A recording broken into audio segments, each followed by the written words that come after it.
make the presentation.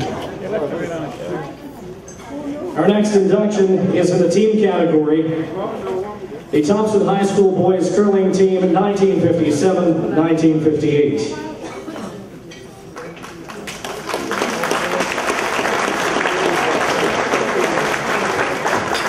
The Thompson High School Boys Curling Team from North Sydney did something in the late 50s that very few teams accomplished, and that was to win back-to-back provincial headmaster schoolboy curling titles. The 1957 Thompson rink was made up of skip Alan Kennedy, mate Paul Rice, second George Rowe, and lead Bill Uden. In 1958, Rice had graduated and Les Hare joined the winning team. They were coached by George Chapman, and faculty advisors included Sammy Way in 1957 and Alex Gilchrist in 1958.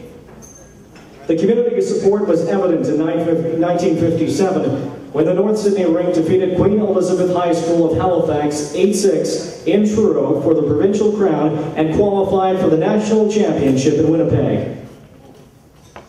Local resident Archie Johnson started up the Northside Schoolboy Curlers Fund, and local residents raised $1,040 to help send the team out west. In 1957, the Northside foursome finished their first national tourney with a record of 4-6. And then in 1958, the North Sydney boys beat Lunenburg 11-6 in Yarmouth to win the Nova Scotia Championship, and then the Thompson squad went on to finish third at the National Championship in Charlottetown with a record of 6-4. Ladies and gentlemen, the 1957-1958 Thompson High curling teams.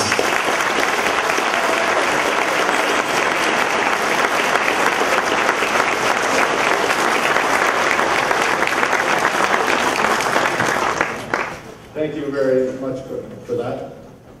I'd just like to say that a few members have to send regrets. We have Paul Rice, who played on the 1958 team, living in Oakville, and he had previous commitments. And our student rep, or I should say our teacher rep, Sammy Way, one of the local boys, had an engagement with Capital Health. He's giving a speech right about now, so he couldn't be here. But we're very happy to have Les Hare, who traveled from Toronto. We have Clyde over here, Smith, and Ellie Gilchrist up here, who was a teacher representative. Clyde's representing our coach, George Chapman. Of course, we have George Rowe and Bill Uden. George is living in Bedford.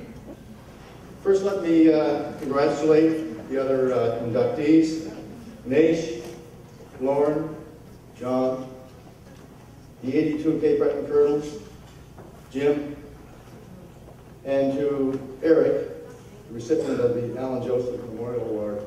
Congratulations. And to all of those who will receive awards as the best team 2008, a job well done. Also,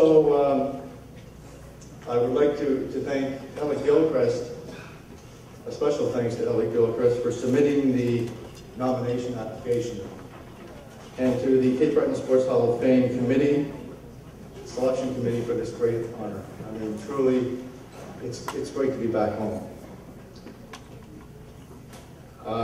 I would also like to thank Paul and George, Bill and Les, for being just super teammates.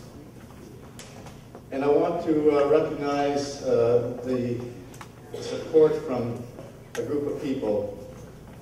Certainly our parents, all of our parents were very, very supportive of us playing sports, and we did play a lot of sports. In those days, you played a little bit of everything. Today, it's not that way. You're usually committed to one sport and you play it full time. But it wasn't that way. We had a small group at Thompson High School, so we had to muster all the troops in order to field the various teams, soccer and whatever. Certainly to our fellow Thompson High students, their support was just unbelievable during those years. the teachers, and the community. This was a community effort. Mentioned that there was the first year, there was a lot of money raised, over $1,000. That was a lot of money in those days, in order to send us to Winnipeg to participate in the Nationals. At this time, the team would like to recognize a very, very special person, a great person, our coach, George Chapman.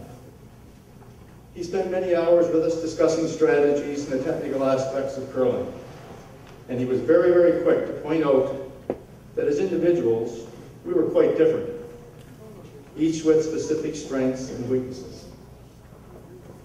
And I suspect, I haven't talked to you guys about this, but I suspect that none of us really appreciated the significance of that.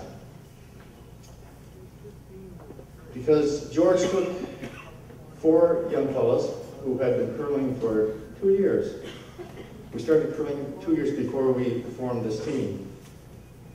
And we were indeed quite different.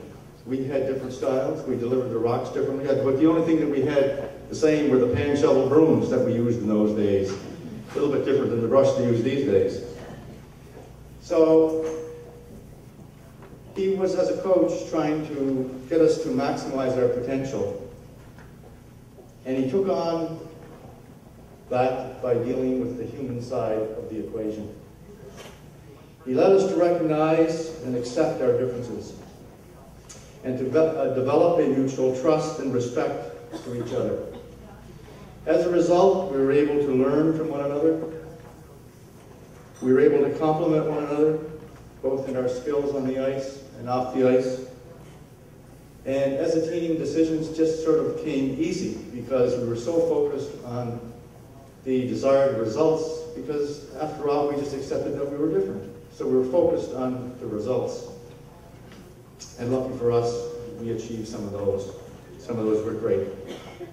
So to the guys here standing up on the stage, and to a great person, George Chapman, to the selection committee, the Sports Hall of Fame, thank you very, very much for this great honor.